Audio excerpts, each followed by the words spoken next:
But the very few police officers who are compromising this case, they are working for the interests of their God of man and IPOB, because, ebukaObi is just the front. We understand the people behind this. They have gone to court to swear first affidavit, second affidavit, and both affidavits are nothing but catalog of lies. The same magistrate court went and gave a release order in a case involving the Ekpa of also IPOB against the federal government, while he has a case with the Federal High Court. First, good afternoon to all. So just to bring us up to speed, yes, many of us are worried that the jail has stayed about, if I'm not mistaken, 50 days plus.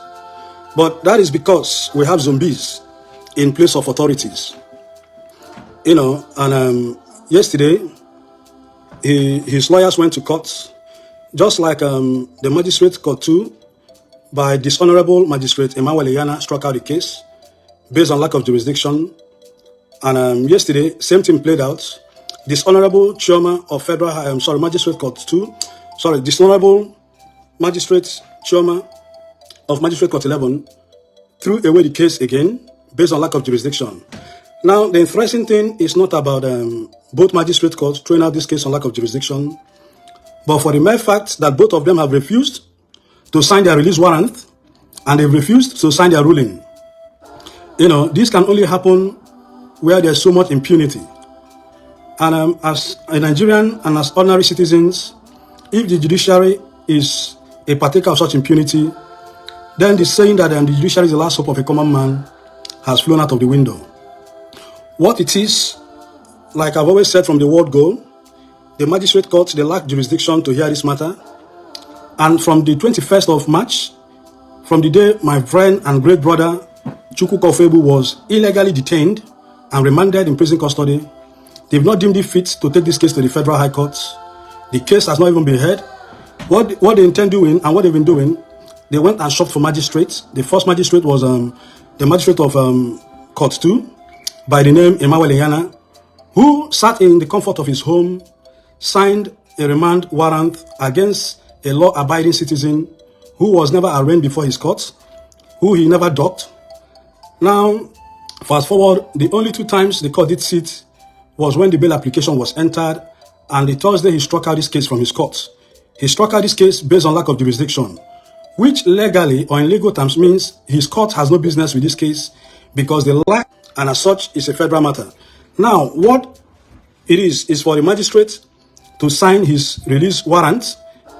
This same magistrate signed an illegal remand order remanding my brother and friend and a comrade, a compatriot, a law-abiding citizen, ebukaObi, in detention, and he knows his warrant is holding him.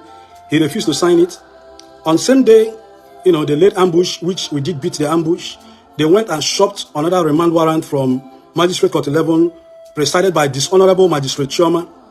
Now, fast forward, yesterday, she threw out the case from her court based on lack of jurisdiction.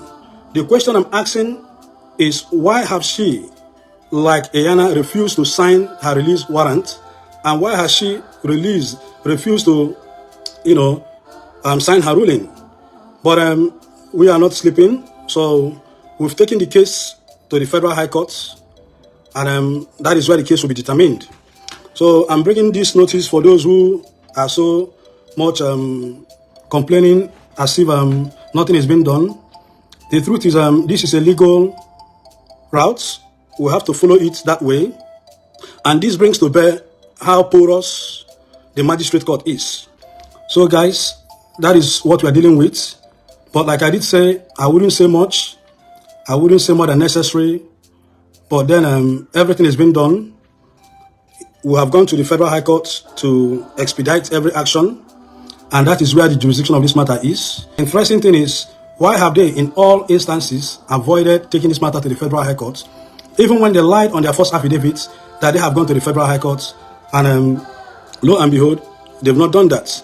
Their second affidavit, they went to Anambra State to concoct all manners of lies, lying against the person of ebukaObi, accusing him for, crimes he never committed, and they have been running away to come to court to prove this. So for those who have been asking, what we've been facing is these guys have been deliberately avoiding court dates, throwing all kind of excuses. You can imagine on the 3rd of this month, this Honorable Chioma was supposed to be in court. One of the most, flimsy excuses that I can ever come across, she gave why she didn't come to court, that she has no fuel. But then these are things we are facing, and the Federal High Court, we've approached them, and sooner than later the cases will be heard. And for the God of man who has been invading service, he's gonna come there as well. We are not involving political routes on this.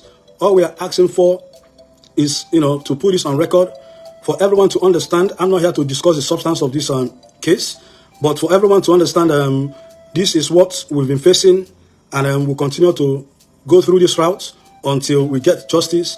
And the case has never even been heard. These guys, from the 21st of March to date, they've been avoiding to appear in court, and they've been deliberately avoiding to take this matter to the court of jurisdiction, which is the Federal High Court. All they relied on solely was shopping from one magistrate to the other. That is what we've been facing. But then we are not broken. Udele is quite in good spirits, and